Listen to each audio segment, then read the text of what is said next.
Hey everybody, I'm Misty. I hope you're having a great day. Today I wanted to bring you into the kitchen to make homemade bread machine bread.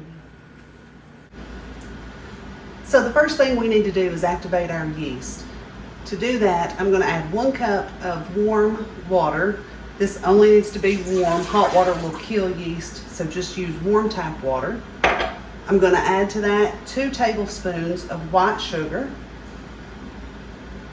And I'm going to add to that 1 packet of Fleischmann's Rapid Rise yeast. You can also use bread machine yeast. It'll work with either one.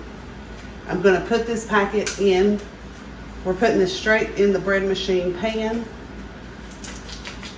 I'm going to close the lid and I'll be back in 10 minutes when that's had time to activate. For you, that'll be about 1 second. Okay, it's been 10 minutes. And my yeast should be activated now. It is. I'm going to try to bring you down and show you what this should look like. This is what the yeast should look like after 10 minutes. It should be starting to foam. You should also be able to smell it when you open the lid. If your yeast does not foam like this, then it may be old and you may want to just dump this out and start over with a different pack of yeast. But this is foaming. It looks good. I think we're ready to move on. The next step is going to be to add the flour. Today I'm using 3 cups of all-purpose flour. If you have bread flour, use that. But today instead we're using all-purpose flour and we're going to add vital wheat gluten to add to the elasticity and texture of the bread.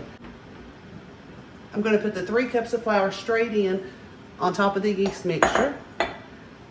I'm going to add my 3 tablespoons of vital wheat gluten. Wait a minute. Did I just give you the wrong measurement? I said 3 tablespoons of wheat gluten. That's not right.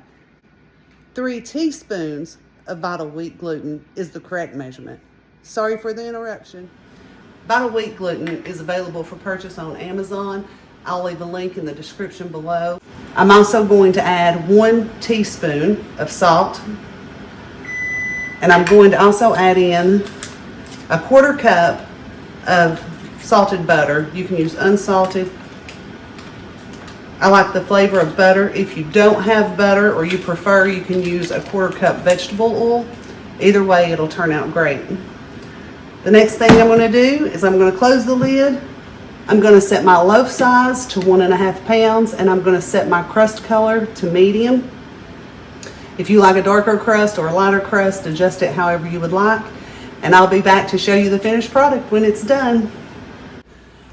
Hi, welcome back. It's been about 5 hours since we started the bread machine, so I wanted to take out the bread and show you how it turned out.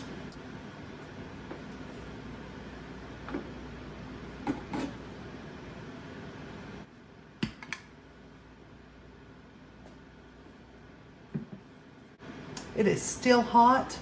I'm gonna grab a plate to turn it out onto. Hope it doesn't stick. The house smells so good. There is nothing better than the smell of homemade bread. It is just fabulous. Let me get the handle out of the way. And this is how the bread turned out. I hope I'm in frame. You can see that the little piece didn't even stick in it this time, so I didn't have to remove it. If you do have to remove it, your bread machine comes with a tool. It's a small hook ring, and you can just grab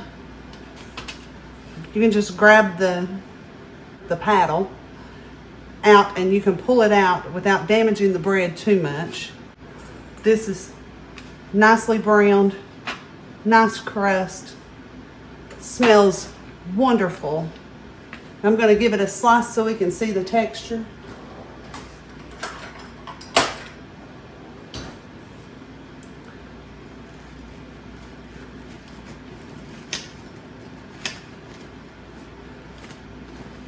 It's crusty on the outside, nice and soft on the inside.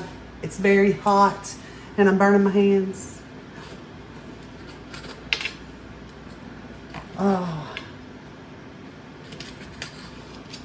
Look at that texture. That's beautiful. This is going to be delicious. You can slice this for sandwiches, garlic bread. You can make French toast with it. There is nothing better than fresh homemade bread. I hope you've enjoyed this recipe. Leave a comment if you'd like to see other videos, other recipes in the future. If you like this video, please be sure to like and subscribe below. Thank you. Have a blessed day.